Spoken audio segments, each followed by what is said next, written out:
All right, welcome into the seventh or fifth, technically, installment of this episode or the show of the Enzone Experts. Today, just gonna get right to brass tacks here. Today, we're going through a Q&A episode. We posted, for questions to be answered. We got a few on Twitter. I got a few friends that sent some in.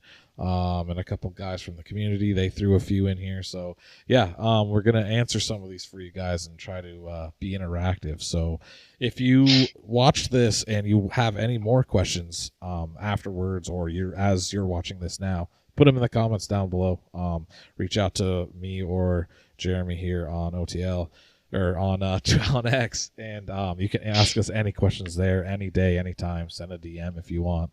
I got a couple people now who send me DMs all the time asking me for, trade advice and stuff. So yeah, I'm hype. This is OTL.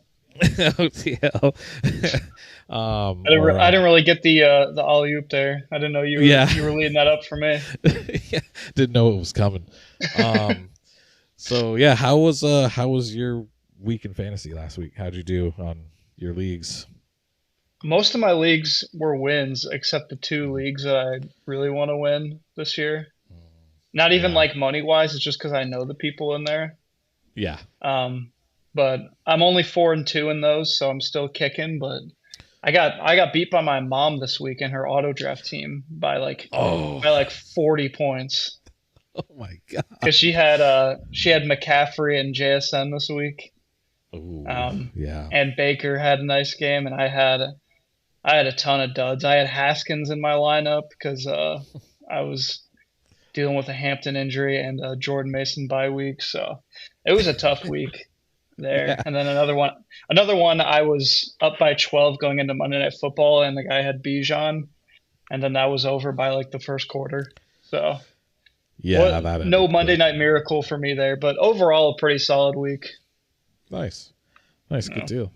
Yeah, about the same. I had a lot of wins. A lot of my dynasty teams. I have one that's kind of a rebuild. The rest are pretty good. I've just had zero luck, but they got some wins. And same for my main home league with all my buddies. That one, I won week 1 and I've lost 4 straight. I am the highest scoring team in the league. I have the most points against me, but I was able to win this week. So I'm gonna start hopefully turning it around. I did beat Sleazebomb in his Dynasty Superflex League this week, so that felt pretty good. Did you? Nice. His 16 man Superflex League. Oh wow, that's crazy. It's a crazy league. I do have 3 quarterbacks though, because Dylan Gabriel's a starter, so I probably need to trade. But yeah. Well, that team's fun. Actually turning out pretty nice. Nice, I like that. That sounds like a fun league. Oh my gosh! Down goes. I just had a drink explode. Hey, well, all right. Getting the episode off with a little bit of fireworks. No, you're good. You're good. It wasn't. How loud was that? It wasn't very loud. Not on my end, at least. It wasn't very loud. Oh. It felt. I heard just a good solid ting. I put a sparkling water in the shaker bottle, and I guess the carbonation got too much. Yeah, it got a little too much. Yeah, you gotta be you gotta be careful with those little bomb drinks. Jeez. Cool. Anyways. Okay. So yeah, we'll transition from that to why does my I just noticed my name has no biggie, just a quick little technical change here. Okay. All right. So mailbag, we're going to start this baby with questions, the Q&A stuff, and we're going to answer your questions. And then if there's enough time, we'll do a quick rundown of our start sits. We'll try to throw them in there just real quick and then give you our smash starts. And if for some reason time gets really out of hand, then we can probably make a post. We'll post something together or something for everyone to take a look at on X. So follow us on X. Most of our content outside of here is on X and the Football Advice Network's X as well. A lot of stuff gets put out every day there, so definitely check it out. OTL goes viral every other day, so go check his stuff out for sure. and ask us questions there. So, first question, just because I can, I'm going to make you answer it first. So, number one, the first question is, need wide receivers. Who would be targets for Jahmyr Gibbs? The first guy I thought of that you could realistically get, I think, would be Justin Jefferson. I think he was drafted really highly this year. He was drafted right around Gibbs, and he's kind of come around with Carson Wentz. But obviously, there's probably a little fear in the owner's mind with McCarthy coming back. So I think you could do Gibbs for Jefferson straight up. I don't think quarterback matters for Jefferson at all. I think he's going to be the same receiver regardless. He's done it his whole career. So I think you get him. I think maybe you can maybe get St. Brown 1-for-1. You might have to add a little bit, especially if the guy knows you want to do a running back for wide receiver trade. But obviously, you want to try for the top guys first. Try and get a JSN maybe. Outside of that, though, I know Puka's dealing with an injury. I would still take him. But you really want to target like a top 5 guy for Gibbs. You don't want to be trading down. Yeah, I think that's a good player to aim at. Another one I would think is somebody like Ja'Marr Chase. Honestly, people are his owners are a little concerned, but it looks like Joe Flacco's plan is just give it to him at any just screw it. He's down there somewhere. So Ja'Marr Chase is someone I could see you being able to buy off of someone because of the start of the year being concerning. And then there was someone else, and now it's because I don't have my thing up. I forgot who it was, but that's who it was. It was JSN as well. You're probably gonna have to throw another little piece in there to get him, especially after this week. I would think. Yeah, because he's going nuclear. You probably have to throw a little something in there, unless they're running back needy. If they're really running back needy, they might be able to make that work. Or George Pickens. You could probably grab Pickens or Lamb, maybe, if someone is worried about his health for a couple more weeks. You could do Lamb. Yeah, for JSN, I would throw in a receiver like Devontae Smith or someone like that, maybe T. Higgins. Yeah. I don't know if anyone really wants T. Higgins right now, but I would easily throw in like a low-end wide receiver 2, high-end wide receiver 3 type guy to go from Gibbs to JSN, especially if you need a wide receiver. 100%. Yeah, 100%. I agree. Okay, so moving on to the next question. The second one on the list here, we have, should we panic about Jets players? Now, me being the guy who called Fields one of my guys this year, and not being biased, I don't think so. Look who they play. They played Denver in London. Like, it was just bound to be a mess. The whole game was a mess. No one had a good game, I don't think, as a whole on both teams. So I don't think so. Now, I know, like, Mason Taylor, I think, is a great pickup right now. He's someone you can probably still get off waivers if you need a tight end. Justin Fields will be fine. Look, he played the toughest defense in the league right now, and he came out actually today speaking on like needing to be more aggressive, and I think that might change some of his play. Hopefully he stops holding onto the ball a little too long and just commits to running. Like, what he does so well is run, and he didn't. It felt like he was like gun shy about running in that game. So he'll go back to his ways, and he has like he has a really good line of matchups coming for like the rest of the year. So he's someone that you can play pretty much every week. And Breece Hall, I know that was another concern for a lot of people. Breece Hall's going to be fine.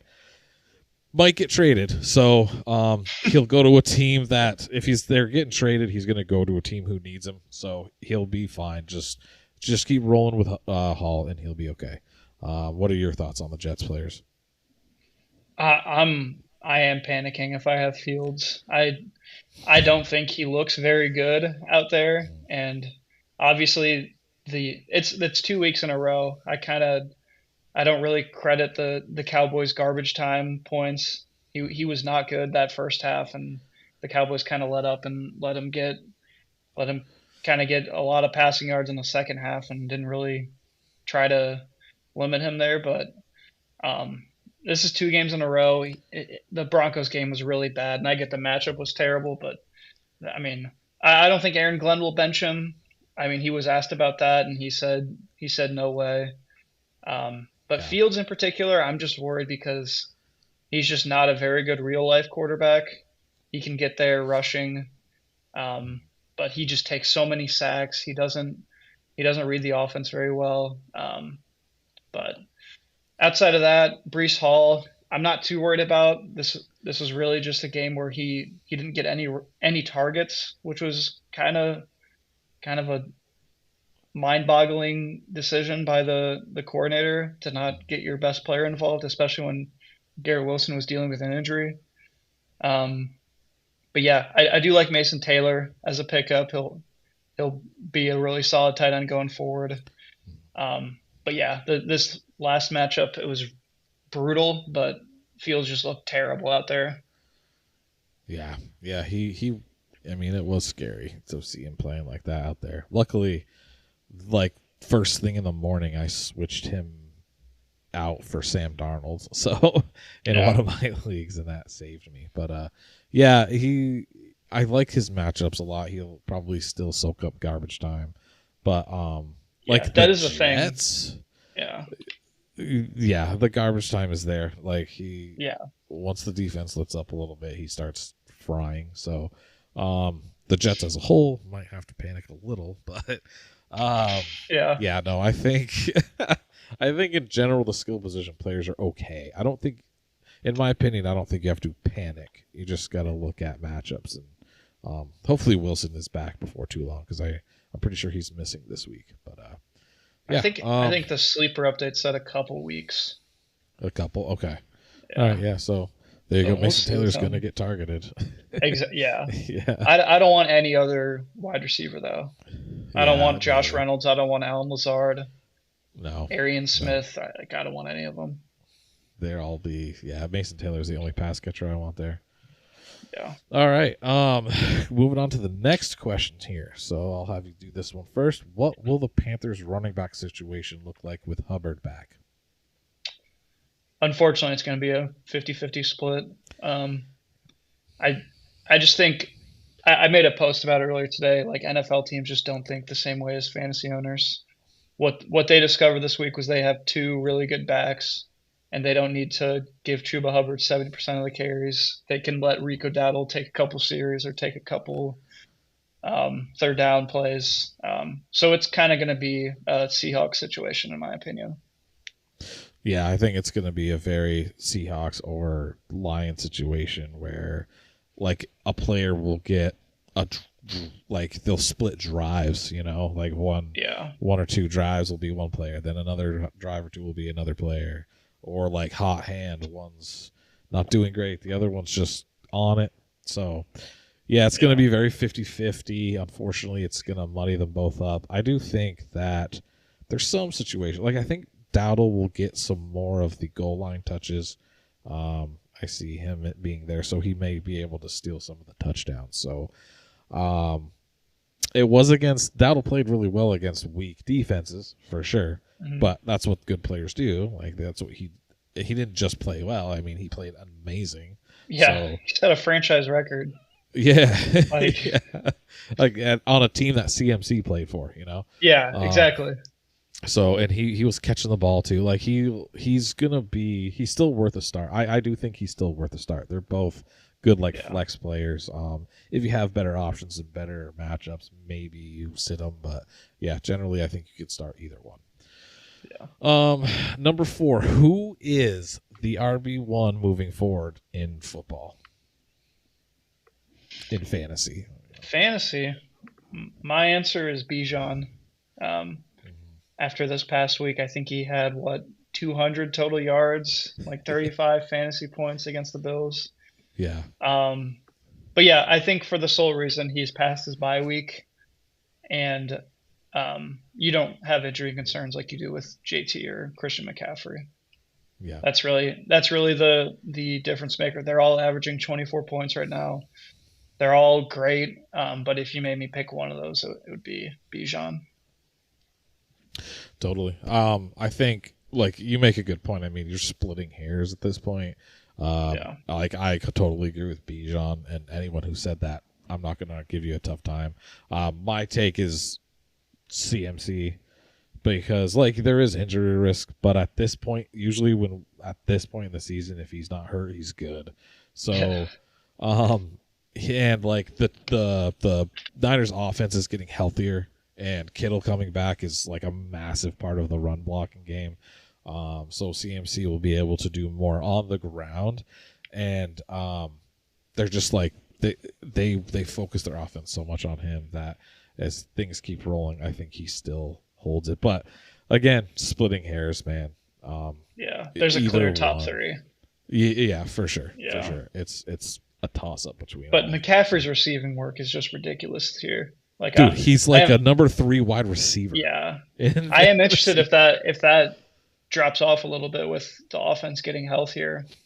It might a little bit, yeah. It might, but I mean, I don't see why it would. Like, I don't see why they would, because it's all screens and digs and things like that. Like, he's clearly their best offensive weapon. Still, and I don't know. I like the 49ers seem to have a curse on them this year, though. I know, but it's working. They're winning games, and CMC is carrying the load. Now they're definitely going to lighten it up a little bit with them getting healthier. But again, like I was saying, with Kittle being there, the run game part of it will improve. So even if the pass game drops a little, like he should be able to pick it up off the run game. So like you just throw a dart at those two, and one of them's probably going to be the RB1. Yeah, I know last week, I think I said it was Javonte Williams. But there's going to be a game here and there where he's slowed down. So that's not going to happen with the other guys. Yeah. All right. The next question we got here. This is, I believe this was a Twitter question. I can't recall now. But anyway, is what the Colts are doing sustainable? Daniel Jones and Jonathan Taylor especially. Do you think what's going on with that team is sustainable? I think the Colts as a whole, it's so hard. I think Jonathan Taylor for sure it's sustainable because we've seen it before. But Daniel Jones, I just think of Sam Darnold last year. Like they just kept winning games, and they ended up 14-3. And you were kind of just waiting for Daniel Jones last year you were waiting for Sam Darnold to fall on his face, and he did in the playoffs, but in the regular season, I think he finished like quarterback 7. He had like 4,300 yards, 38 touchdowns. So it's still so weird thinking of Daniel Jones as like a top fantasy quarterback option, but he's doing it. He has 3 rushing touchdowns on the year. He has 8 passing touchdowns, not turning the ball over at a very high rate. I mean, until this offense just looks bad, they have the highest point differential in the NFL. They're just efficient as hell, and that could just be a product of their easier matchups. But I think in a couple weeks they do get the Chargers this week, and then I think the Steelers in 2 or 3 weeks. We could have a better idea after they face a little tougher defenses. But I think it is a little like I think it's sustainable, but I wouldn't expect it to be this efficient like going forward because I think it's just off the charts right now efficiency wise. Yeah, it is. It's crazy efficient, and they did play Denver like week 2 or 3. Yeah, and they did pretty well. So they've had a couple tests, but I get it. Yeah, like the longevity of all of this, as long as if the whole team stays healthy. I think it's definitely like you can see it being fairly sustainable. But at some point, I think the efficiency has to drop. It's got to come back down to earth a little bit. So Yeah. But I mean, I'm not trying to say go sell anybody. JT stays healthy. He's fighting for RB1 this year. DJ stays healthy. He's fighting for like top 5 quarterback. Yeah, it's crazy. Then he's gotten to the playoffs and won. So He has. they could get there, and if potentially he doesn't fall on his face, and who knows? This team, they're playing for Irsay. Like, it could be one of those things where it just keeps going off. Like, That is true. well. I forgot Jim Irsay died in the offseason. Yeah, they're playing for him. Yeah, they got the Irsay badges on their helmet, I think.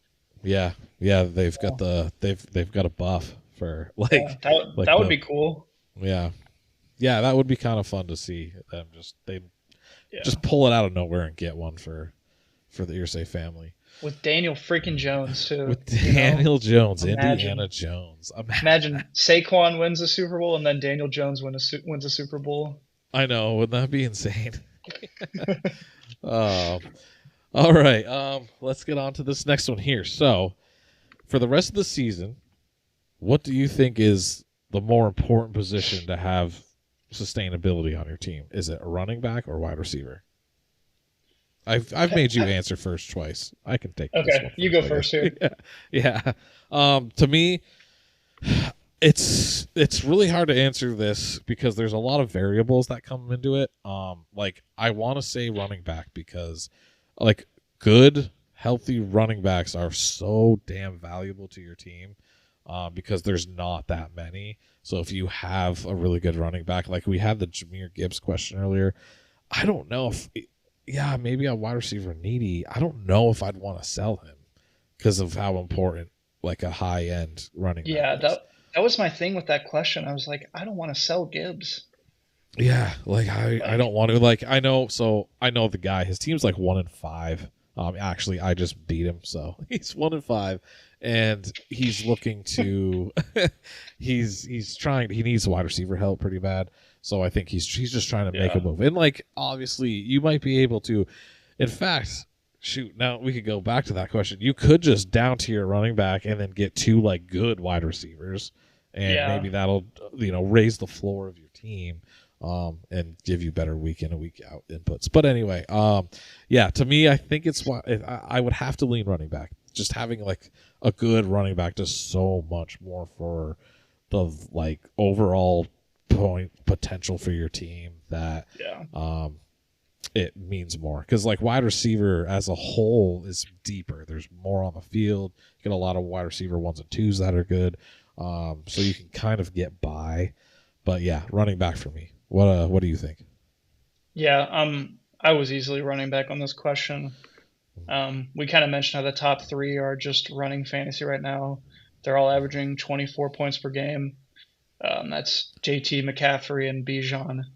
And this past week, we saw 5 running backs go over 30 points. We saw Scatabo, Achane, and then obviously I think Bijan, McCaffrey, and JT. Like all 5 of those, like just seeing the 30-point spike weeks every week from running backs, it feels like. And I don't think it's that consistent with wide receivers this year. Yeah. Week to week, it feels like Jamar Chase, he could have 30 or he could have 10. But I think running back, you kind of know, regardless of the matchup, they're going to get 15 to 20 touches, those top end guys. So I think they're more reliable. And I think we like going forward in like drafts next year, like we kind of I think we should value running backs higher, even though they have a higher risk of injury because they're more, they're involved in more plays. But like getting a guy like McCaffrey or Taylor or Bijan this year is just such an advantage. Yeah, it's changed the game. I mean, even like Javonte Williams, Jordan Mason, getting those late guys, it's been really handy. They bring so much value to the team. So yeah, the way you put it's pretty good. Yeah, like, and they can't get shafted by a bad quarterback like Chase did with Jake Browning for a little bit there. Yeah. They it's harder to get shafted. It's better running backs are usually on better offenses, but like they can be, they don't have to be good for your team. They just need the right kind of touches, like. But yeah, good answer. I like that a lot. So the next question here. So this one came from a good friend of mine in the community group. It's a question that like a lot of people I think are wondering and asking. So he put it out for everybody for it to be answered. KW9, long-term perspective with lack of touches. What should we make of the Seattle backfield going forward?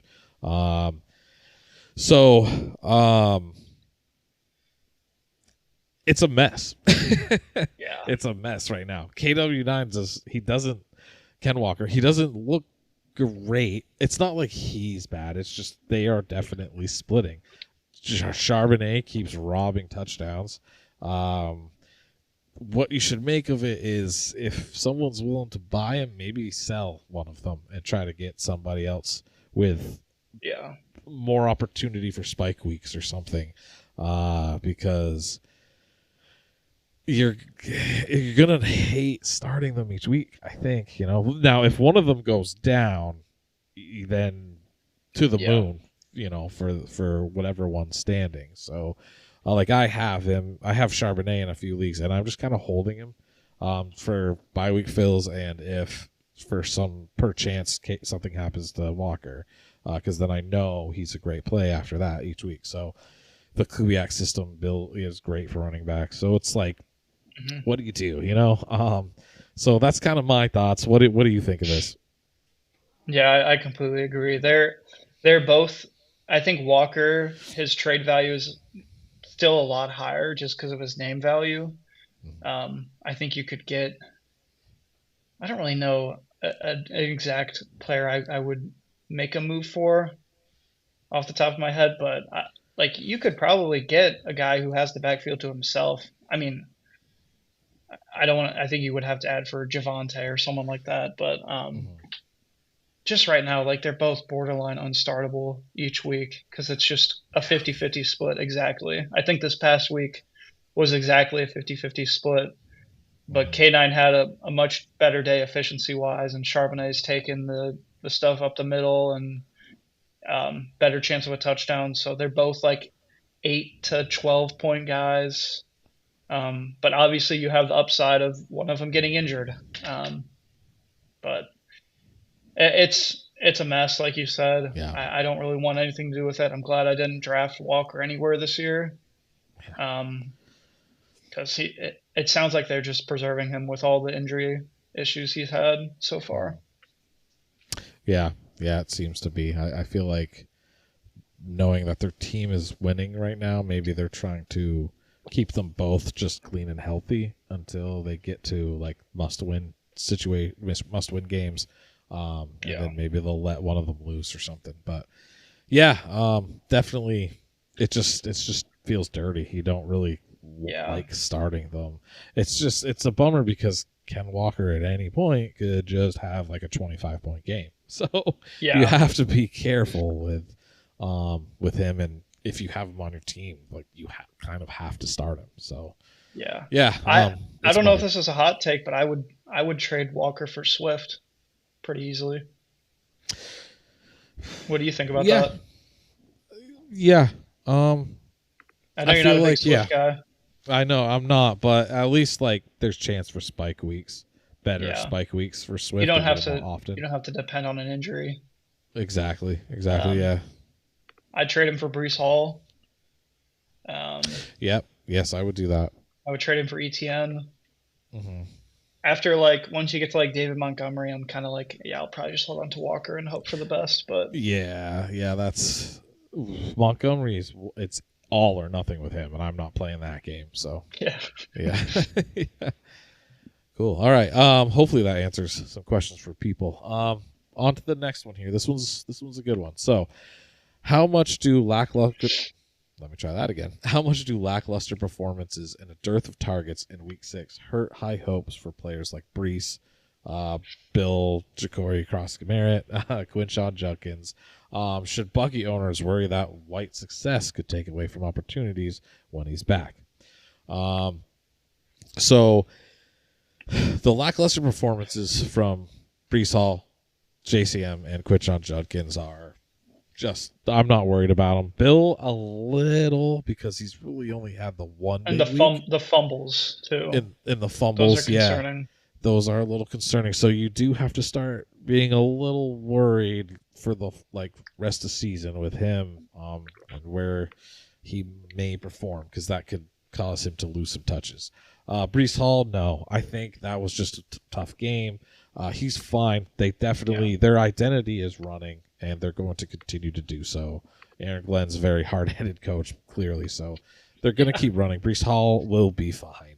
And Quinshaw Judkins, he'll be fine too. That was a really tough matchup. He'll be okay, especially coming into some really great matchups on the way. So he'll be just fine. Yeah, this week especially. And Gabriel's okay. He can throw the ball enough. They can't quite stack the box on him, so he'll be okay. And Bucky, no.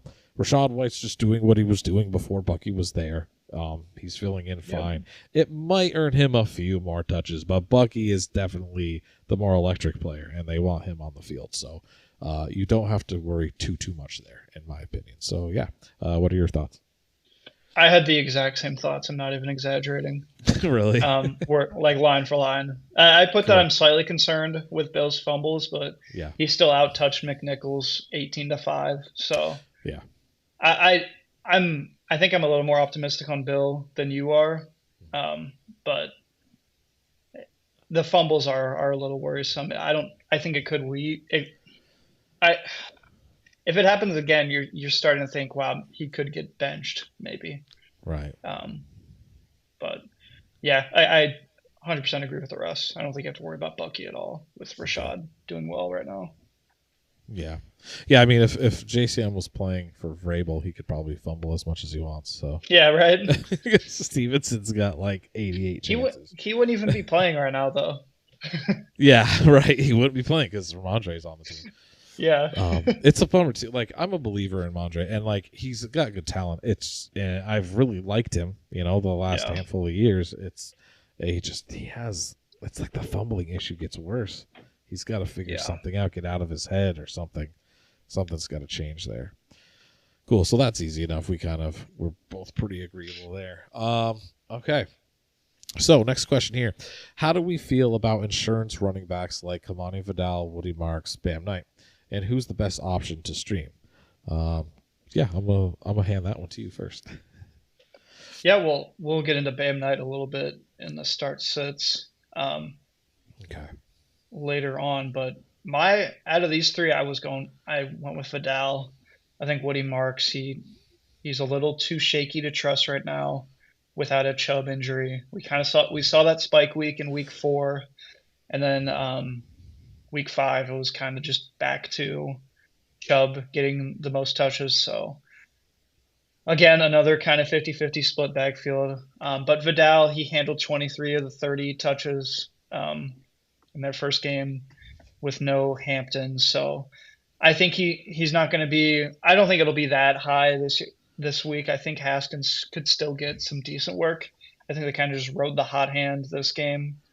I think that could still be a 50-50 type split, but I think Vidal, coming off a big game, he showed some decent big playability.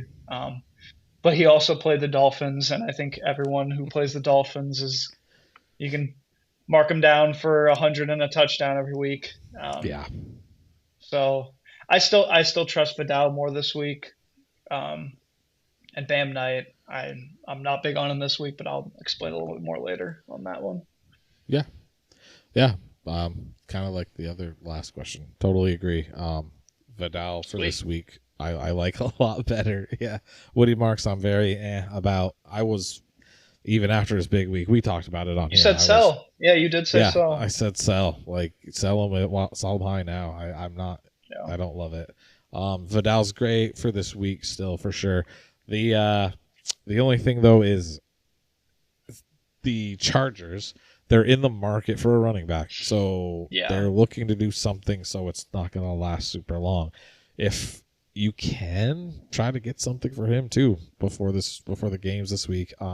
See if somebody's willing to pay up, or if he has another good week, try it again, and just see what you can get for him while you can still get something of value for him. So yeah, pretty agreeable. Bam Knight, I know you'll talk about him. That I pretty much didn't mention him for a reason. So I not into it, especially I this think week. we'll agree there too later on. Yeah, very Yeah. much. Yeah. Yeah. All right. Okay, so next question. This one comes from a good friend of both of ours here, Sleazebomb. Oh, and the a couple questions ago, I talked about the friend. It was Disco, Big Drafters Energy. I'll throw their ats in here. Just shout them out. And so you guys can check them out. They're really good dudes. This next one is Sleazebomb. Sleaze, good friend of ours. We do some. We're in some leagues with him, in the community with him. He's been really great. He threw this question in for us to use for the show. So, Mason Taylor, Cade Otton, Harold Fannin, if Njoku was out, all three are in great spots this week with their matchups and injuries to their own team. Who scores more? In my opinion, this week, I think it's got to be. It's a great question. It's a really good question because it's a really hard one. If Njoku's in, then you got to take Fannin out of this. But if he doesn't play, the matchup's really good, so that's tough. And clearly, Gabriel likes to throw to the tight end. So, there's the gut's telling me it's Cade Otton because of the lack of wide receivers, all the injured wide receivers for the Bucs. Which, if Mike Evans does play, which it looks like he's supposed to, how often is he going to be on the field? And when he's on the field, is it going to be for like a decoy? So how much can you trust the production of Evans this week? And that's where I think Cade Otton's going to get some use. So if you had gun to my head, I have to pick one to score more. It's definitely, I think I got to go Cade Otton because Mason Taylor has the best matchup. He's got Carolina this week. So he's got the best matchup, but Cade Otton has Baker Mayfield in a pretty decent matchup throwing him the ball. So, yeah, I'm going Cade Otton. What do you think? Yeah, I'm 100% Cade Otton this week. I feel a lot better about it with Mike Evans out, but even with Evans playing, I think Otton's still the number 2 guy in that offense. I think after Evans, the wide receivers are a little shaky. It's Tez Johnson, Cameron Johnson, and Sterling Shepard. Yeah. And Cade Otton's kind of trending up since week 4 on the targets. He's always on the field. He's like a 95% snap share this year. So I'm going Cade Otton. I just think, like you said, he has Baker. The other two have Justin Fields and Dylan Gabriel. It's a clear advantage having Baker over those guys. But I think my next guy would be Fannin. Even with Mason Taylor's great matchup, I just don't love the Jets offense right now. And Carolina's defense hasn't been a pushover. I know they have great numbers versus tight ends this year for not good numbers for them, but great numbers for a fantasy matchup. Yeah. I think they're number 2. But I just don't trust the Jets offense, especially after last week. And I think Dylan Gabriel just loves the easy stuff, and Fannin's always there. Yeah. But it's a tough question. I think they're all solid options, but if that's how I'd rank it, Otton, Fannin, Taylor. Yeah. Yeah. I think I might put Taylor behind Otton just because it's the opportunity is there for Taylor the same way that it is for Otton. There's not a lot of wide receiver help on the team, so yeah. But if Njoku's out, it's hard to bet against him. Compared to Taylor. So and Taylor, he's coming off a 1 target game too, which is a little concerning. So even though with Garrett Wilson kind of banged up, you would think he'd get more involved, but he didn't last game. Right. So that's a little worrisome for me. Yeah, no, totally. I totally get that for sure. All right. And so our last question here, we're gonna go. Sorry, I read ahead a little bit. Okay, so how should owners rate high-performing wide receivers with teammates returning from injury, like Pickens, Debo, and Worthy? Debo especially seems high-risk reward with a great matchup, lingering injury, and a possible return of Terry. What are your thoughts on that? What do you think On Debo, on I think the? So all three. I guess they're focusing on Debo, but I think he yeah, like the kind of the idea of Pickens, Debo, Worthy, like at least players having like Yeah. the main guys coming back onto the field. I think Worthy probably gets hurt the most here. Rice is just a target hog. Like he's going to get 10 targets a game pretty easily. And Worthy will kind of go to more of a gadget, like deep threat kind of role. Pickens and Lamb are just complementary. They're peanut butter and jelly, and kind of the same way with Debo and Terry. Debo was doing fine even when Terry was on the field. Terry was kind of struggling this year, actually, before Yeah, he went out to injury. So I worry about Worthy the most, Pickens the least there. yeah. No, I totally. I think I agree 100% because like Pickens has had a chance now to really build some rapport with Dak, so he's gonna get the ball. He's been playing really well. They're gonna let him eat too, and they help each other being on the field. Lamb and Pickens, you're not covering both of them, dude. And Yeah. Pickens was still doing fine with Lamb on the field beforehand anyway. So his Yep. ceiling, like I've said, his ceiling will go down a little bit, but he will still have a very good floor. Pickens will still Yeah. have a great floor, like the whole offense anyway. But and Debo again, yep, he was doing fine. In fact, I think same idea. I think Terry being there might help him. It takes Hmm. some of the eyes away from Debo, and they don't have to keep throwing to McCaffrey's little brother or whatever he is doing. Yeah. Um, and Worthy, you hit the nail on the head. I think Worthy gets hurt the most. Rashi Rice on the field, Worthy is not being utilized the same. It's something Yeah. I've tried to tell people all off season. It's like for some reason everyone's going crazy about Worthy, and I'm Yeah. trying to say stop it, Rashi Rice. And this was before the suspension, but even still, like Rice is the dude for Yeah. Pat Mahomes. Like that's who is getting the targets. I even made a bet that if Worthy were to finish top 5 in fantasy for wide receivers this year, I would get his name tattooed on me because that's how confident I am that he's just not. He's not that Yeah. dude. He's not that guy. So that was fun. Yeah, and it looks like I'm good. So Yeah, I think so. yeah, yeah. So like that kind of stuff. A lot of times it's team dependent. Like when Puka comes back, because Adams will probably have a game or two without him, and he'll look good. I'm sure they do help each other out. I think more often than not, there's a lot of Yeah. complementary stuff going on. Defense has to account for both. It's just players like Rice who are just flat out target hogs that makes a difference. So, yeah, yeah. I think we summed that Yeah. up pretty good. Yeah. Cool. All right. So we usually do like a little bit of a deeper dive in our start sits, but because we wanted to focus on some questions from everybody in the community, and it's made the episode go a little bit. So we're gonna do kind of a quick rundown. We still want to give you guys our start sits, so we'll do a quick rundown, and then we'll go over our smash starts because we've got to go over our smash starts, especially Yeah. because I get to victory lap the hell out of my last one. So yeah. So what I'm gonna do, OTL, I'm gonna have you just kind of give us a quick rundown of your starts, then I'll do my starts, and then we'll do the same thing for sits. So Sounds good. yeah, let's sit back and enjoy and listen to this man speak to us on his starts this week. All right. I've got one quarterback. I got one each position on a defense. So, Cool. quarterback this week, I'm looking at Caleb Williams taking on the Saints. Only two quarterbacks haven't gone over 20 points this year versus the Saints. It's been Kyler and Darnold, who were just 2 and 4 points off.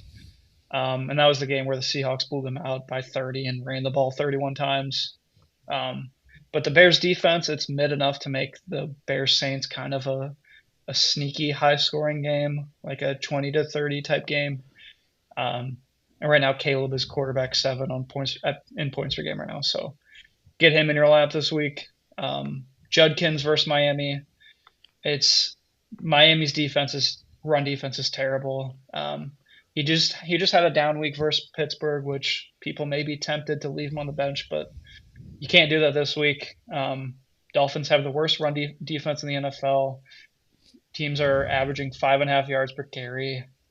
They've given up 800 rushing yards through 6 weeks, and they've allowed 21 plus fantasy points to 4 out of the 6 starters this year. And then wide receiver, I've got Jordan Addison, kind of a sneaky wide receiver 2 upside play. The Eagles are really struggling this year in the secondary, and Quinyon Mitchell, he could potentially miss this game, but it doesn't matter because even if he plays, he's going to be on Jefferson the whole game, and Addison will get either Kelly Ringo or Adoree Jackson, and that's just a mismatch waiting to happen. The Eagles are giving up 34 points per game to wide receivers, and Addison, he's been solid. He's gotten 15 points per game off the suspension, so I think he could be a potential 20-plus point scorer this week. And then Cade Otton at tight end, he's my must-start tight end. Kind of touched on him earlier. But last year, just to point this out, when Evans missed weeks 7 through 10, Cade Otton went 8 for 100, 9 for 81 and 2 touchdowns, 8 for 77 and 1, and then he had 5 for 35 in week 10, but that was when Baker only threw for 100 yards. Kind of a bad game for Baker. But Cade Otton's upside is there this week. He is potentially a top 5 tight end. And then Patriots defense versus the Titans. I don't really think I need to go too deep into it, but Titans teams defenses versus Titans, they're averaging around like 12 points per game. And the Patriots defense is pretty solid. They're the 7th best in the NFL with 20 points per game allowed. So I'm looking at the Patriots for my defense starting this year. And wow, that was a lot of talking. Yeah, but we are done. A lot, yeah. No, yeah. It's we don't normally do it that way, but figure we can just like run through them and get these guys some info. Patriots D was going to be one of my starts this week for defense, so I just would piggyback off of you for that one. Because just to reiterate, they've forced 4 turnovers the last couple of weeks, holding teams to 20 points a game. So yeah, it's really it's a great defensive start. So I agree with you on that one. And so my starts would be Cortland Sutton versus the Giants. First of all, so the Giants are like bottom 5 in points allowed to wide receivers. Cortland Sutton is due for a big game in the type of game he plays. Like this is his stuff. Like he's gonna feast, I think, pretty hard this week. So he's someone you have to put in your lineups. I know I have a lot of him. I'm big on him this year, and he hurt me this week. But don't get burned and feel like you have to sit him. He's perfectly fine to start. Justin Fields versus Carolina. So I know a lot of people are upset and worried about him. It's Carolina's defense. They've gotten a little bit better the last couple of weeks, but still, I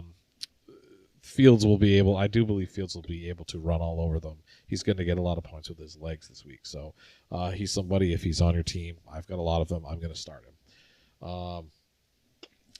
And Alvin Kamara versus Chicago. Everybody has a good week against Chicago. So just this week. Except Bill. Except Bill. Weird. The Commanders had a weird week, and the second half of the game was weather. So, Kamara versus Chicago. He's too good to do that. No offense to Bill, but he ain't Bill. He's too good and too important to the offense, and I think he has himself a good week this week. And back to the tight ends, the only reason I didn't pick Otton is because OTL had already done it before me. So I wanted to give you guys another one. Fannin versus Miami. And I could even throw Taylor in there because I believe in him this week. But if Njoku isn't playing, Harold Fannin, I think, is an awesome start. Yeah. He could potentially win you the week because Gabriel, like we spoke earlier, Gabriel just loves throwing the ball to his tight ends. I mean, they get more targets than the receivers. So, in this game, Miami will probably put enough points up to make sure Cleveland has to keep moving the ball. So Fannin is my guy to start for tight ends. Now, to our Pine players of the week, the guys that we are going to sit. I'm going to take my breather now and let LTL go through his guys. All right. Pine players for the week. I believe I have quarterback, 2 running backs, I guess 2 wide receivers technically, and a tight end. Okay. Quarterback, I'm going with Sam Darnold on the bench this week. He's been heating up. He's had 16.8, 28.6, and 20 in his last 3. Probably not on waivers anymore in most leagues. But this week he faces Houston, who are arguably the best defense in the league right now. They're holding quarterbacks to 10 fantasy points per game. And Darnold just really doesn't have a ton of rushing upside. He only has 7 carries for 40 yards on the season. And all that yardage came on 1 play for 24 yards, and I believe week 4. And it's a little surprising. He's usually like his legs are involved more. It's surprising. He's a decent athlete. So, yeah, he just hasn't been running that much this year. He really will have to get there on passing yards, and the Texans are just a very good defense. And then the next running back I've got, I'm going Chase Brown a second week in a row. I don't really know if it needs to be said, but just thought I'd throw him in here. And just something to note, he's losing touches to P. Ryan. P. Ryan got 8 last week, and Chase Brown got 11. So that's something to look out for. And he hasn't had a play over 15 yards this year. Like he's the ultimate jag right now. But my next running backs plural, is the Cardinals running backs. Quick pause. I got a quick question for you. Sorry. Yeah. I just remembered this. So on Twitter earlier, our good buddy Pete Nova, he posted something about a good chance to buy Chase Brown right now, buy low, because he has good matchups like in the back 5-ish weeks or so. And if Joe Flacco can keep the team afloat, he'd be worth a buy. Just really quick, do you agree with that? Well, it depends what you're buying him for, because you can probably buy him for a bag of potato chips right now. Yeah. So like you could probably get him fine. cheap. So, do you think he's worth just picking up and just kind of stashing? Let me see. I'm trying to look at the running backs. I would trade Tony Pollard for him. I would take that chance. Someone like that. You know, Tony Pollard has the most running or a rush attempt. I don't know why I'm like losing my the most rushing attempt percentage for like a team. Like he has the most. Like he has 78% of the rushing attempts on his team. It's the most in the league. But it's sorry, just wanted to put that. He's a sneaky trade candidate. Yeah. For at the deadline, but wide receivers, like, I don't know. I'm not trading Devontae Smith for Chase Brown. I'm not trading Jordan Addison. I'm not trading Michael Pittman. I would trade Matthew Golden. I would trade Jacoby Myers. I would probably trade DJ Moore. Guys like that to take a chance on Chase Brown, and hopefully he's just a reception machine. But until I see otherwise, he's on the bench. But right. I don't mind buying low because his price is so low right now. It's bottomed out. You get him for barely anything. Yeah, but that's a good question. No, interrupting. So go ahead, continue. Where was I? Cardinals running backs. Yeah, good Lord, this is a horrible matchup for both Bam Knight and Michael Carter. And potentially Dave Mercado could be in the mix. I know he's kind of in the doghouse and he had an injury. But if he's back, it could be even like a 30-30-30 backfield. But Green Bay's run defense alone, even if this is just one running back, they're only giving up 18 points per game to running backs. And last week as a whole. That's not the starter. That's as a whole. Yeah. And last week, Knight had 12 touches and Carter had 11. So, even with Bam Knight being named the starter, I still don't love him this week. I am forced to start him this week in a 12-man league though, because Derrick Henry's on bye, and I Yeah, don't. you're The just next hoping. the next option is Kenneth Gainwell, which is like I don't know. Man, I gotta be honest. I think I think You would I'd take start Gainwell? Gainwell. Yeah, I think I'd start Gainwell. It's tough because like Warren's definitely back to leading the backfield, but Yeah, Gainwell could vulture like a goal line tutty. But yeah, that's that a is tough. true. That's hard. That's hard. Yeah, I actually, now that I think of the matchup, I forgot Yeah, they since his run defense is so bad. horrendous. So yeah, I might make that change actually. But yeah, sit them. If you have to start one, I would go Bam Knight just because he scored a touchdown in two games in a row now. And they named him the starter last week before the game, so I would Yep. go him. Um, but yeah, I'd prefer to have both those guys on the bench this week. And then another position group, I'm sitting both Eagles wide receivers versus Minnesota this week. It is by far the worst matchup for wide receivers. And Goddard he's kind of become the focal point of the passing attack this year. He has 5 touchdowns to Smith's 1 and AJ Brown's 1. And he's right up there with them with targets, yards per game, receptions, despite already missing a game this year. So both the And wide receivers. Yeah. Sorry, go ahead. no, so I told you to sit him last week, so don't listen to that. I won't do that again. Well, they had bad games. I mean, AJ had 14, but Smith only had 8. Yeah. Well, no. Sorry. I meant him. I said to sit Goddard. My bad. I was specifically.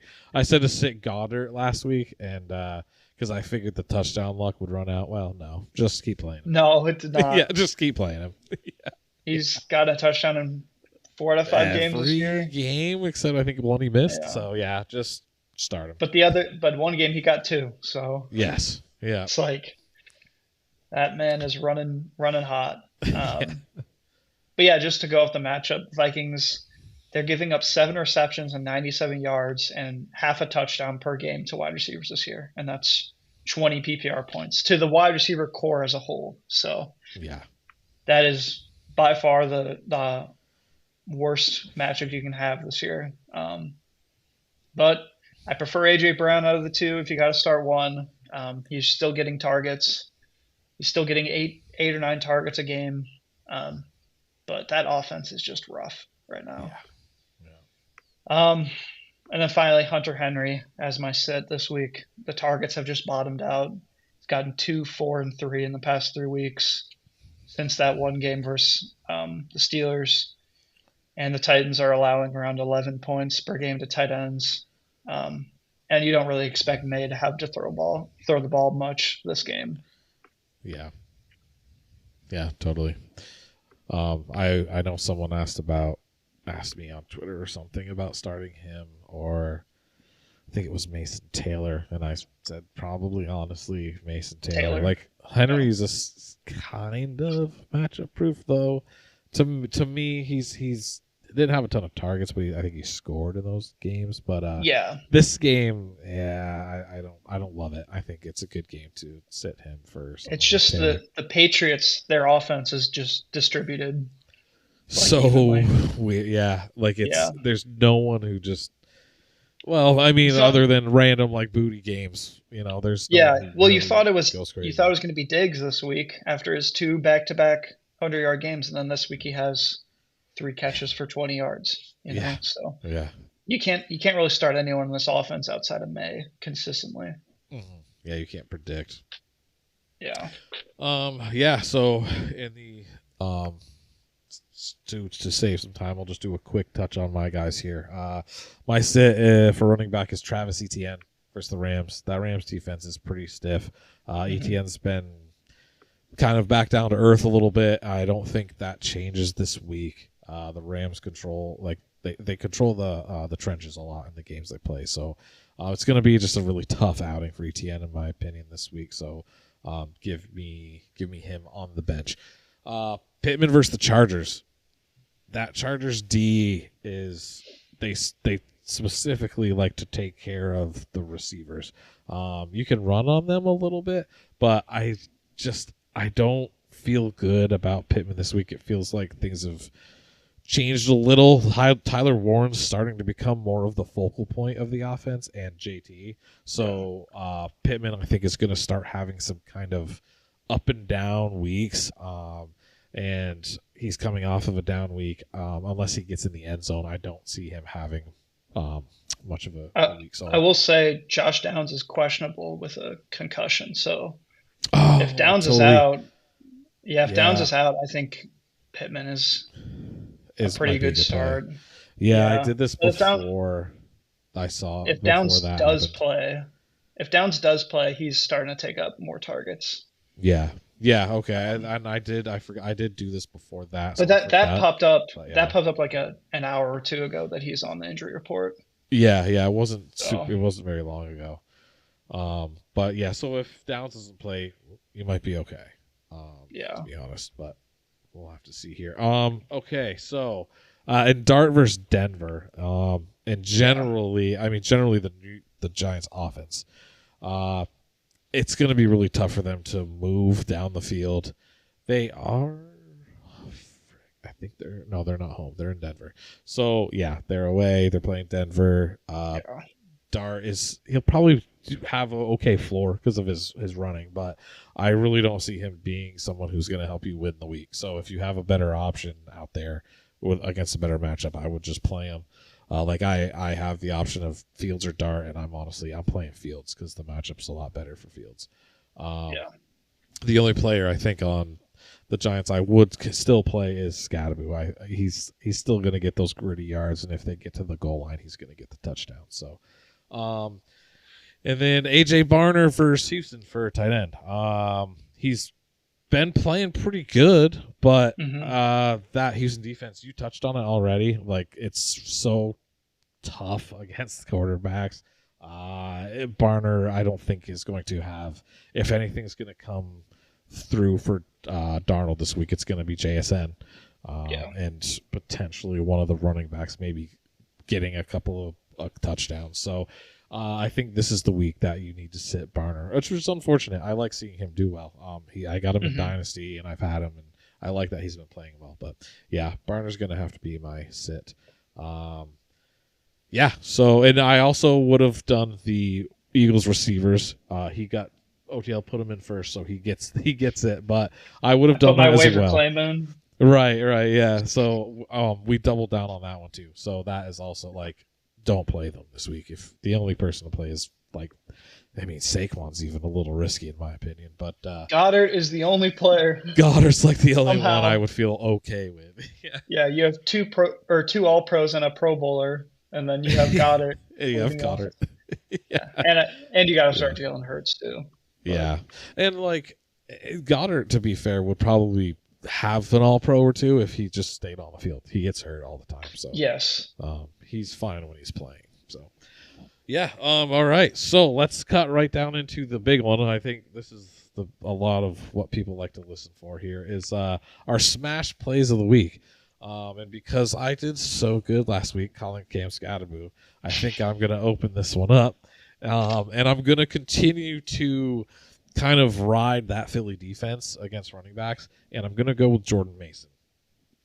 The Eagles, like I said last week, they allowed over 20 points a game to running backs, the starting running back, before Scadaboo dropped 30 on them last week. So now it's gone up to probably like 23. Jordan Mason has definitely taken over that backfield. McCarthy's going to be back, and that should open some lanes up for him a little bit because they'll have to play the pass and the RPO. So that'll get things going for Mason, I think, early in the game. The last bad defense he played against the run, Cincinnati, he scored 24. And the Eagles are kind of in that, they just don't stop the run. They're really bad this year. Yeah, they just don't have it the same way, especially because, Carter's been hurt and when he's playing with an injury or he's not playing. So Yeah. that's definitely a big problem for them in the run game. And I just when they get the at-home buff, the Vikings are going to play at home. They're going to want to control the game early against an overall good Eagles team, and they're going to want to get Jordan Mason cooking. So yeah, give me Jordan Mason for my smash start this week. And I will pass this on to you. I like yours as well. Yeah. My smash start last week was Ted McMillan, and he had 2 touchdowns, but he only had like 17 points because he only got like 30 yards. 3 catches. Yeah, 3 catches. The touchdowns finally came, and then the yards and targets went away. You know, so I mean, it was good still. It was an okay week. But when you see a guy get 2 touchdowns, you're like, wow, how many points do you get? Certainly like 25 to 30, right? But no. No. But this week I feel really good about my guy. It's Davante Adams versus the Jaguars. Puka is out, so what Stafford's going to do. He's going to laser lock his top target, and that's easily Davante Adams. He's already been getting targets even with Puka on the field, but now it's going to go to possibly like 10 or 12 to 15 targets. I don't really think you got to look at the matchup too deep this week. The Jaguars, they're not great. They're not bad versus wide receivers. But Davante Adams, he's obviously still got it. He's a great wide receiver. And yeah, I mean, last week we saw a game without Puka mostly, and Davante Adams got a 35% target share. So I'm expecting that to maybe even be 40% this week. But hopefully this is a London game, so hopefully you get to wake up to 20 points in your lineup before halftime. Yeah, I mean, Adams would be Puka if it wasn't for Puka there. Right. Yeah. Now. Like Stafford, look at, I saw something the other day. Now I can't remember exactly what it said, but it was like the 3 best wide receiver seasons just in NFL. All are supported by. Oh yeah, so it was Calvin Johnson, Cooper Kupp, and. Well, it's Puka. I think it would be his pace this year. Yeah, it Puka's pace this year. It was. Okay, so no, you're right because he's only been on 2 teams. So it's Calvin Johnson, Cooper Kupp. His name Cooper Kupp, and then the pace for Puka right now. And all 3 of them, Matt Stafford's the guy throwing them the ball. So that's what he does. Davante Adams is a great play this week. He's gonna smash, dude. Yeah, and I think he had like 4 catches for like 30 yards this past week, so maybe people see that. And if you're even considering benching Adams this week, do not do that. Don't. do not you do should that. know. Yeah, you should know better. I almost had him in a start sit or like the starts this week, but it was kind of like he's a pretty obvious start, so I'll just put him in my smash start. Yeah. Jacksonville is like they're competitive in every game, so they're gonna. That is true. The Rams are gonna be throwing the ball, so Davante Adams is gonna probably get like 15 targets plus maybe 20 this week. Yeah. Yeah. So very good. I like that choice a lot. I think we might do some good this week for anybody who is listening. Real quick, cool. Do you like Whittington at all this week? Unless if you're like really desperate for a flex play, if you were between like Whittington or like Tez Johnson, what do you think there? Baker, man. That's right. You're really tough there. Like I think like Whittington already has gotten some targets, so you could. I think he's a fine flex play. Like if you need somebody to pop in for a bye or you're dealing with injury stuff and you can get Whittington in your lineup, I don't think it's a bad move. Like it's that he's probably like he'll get a good share of targets and he ends up in the end zone. He gets you like a really good week. So I think that's I like Whittington this week. Yeah. Wouldn't be a bad play. Cool. Well, that's gonna do it for us this week. I tried to save time and we still went over an hour, but we did. There was a lot of questions. Yeah, we got a good amount of questions. Yeah. I'm glad we can answer all of them. So Yeah, thank you to anybody that stuck around, watched this. Again, if you have any questions, put them in the comments. Reach out to us on Twitter up here. We will answer anything and everything you send our way. Go check out the Fantasy Sports Advice Network site. You can go subscribe there, get tons of expert advice, all sorts of articles, everything you can ask for. We'll post everything down in the description so you can take a look and follow everybody and everything. Yeah, is there anything else that you have for any last words for the week? No. Okay. All right. Just start Davante Adams and don't start Yeah, the right. Cardinals I running was backs. trying to think of something, but I Yeah. think we just went over like an hour and 10 on Yeah. of recording, so I think we I got know. everything out there. Yeah, we got it covered. Well, cool. Sweet. We will head out now and enjoy some football this weekend. We will see you next week for something new. Well, I don't know. I'm gonna throw a new segment in there. So yeah, thank you guys for coming. Thank you, OTL. Go follow us. Have a good rest of your week. Go Steelers.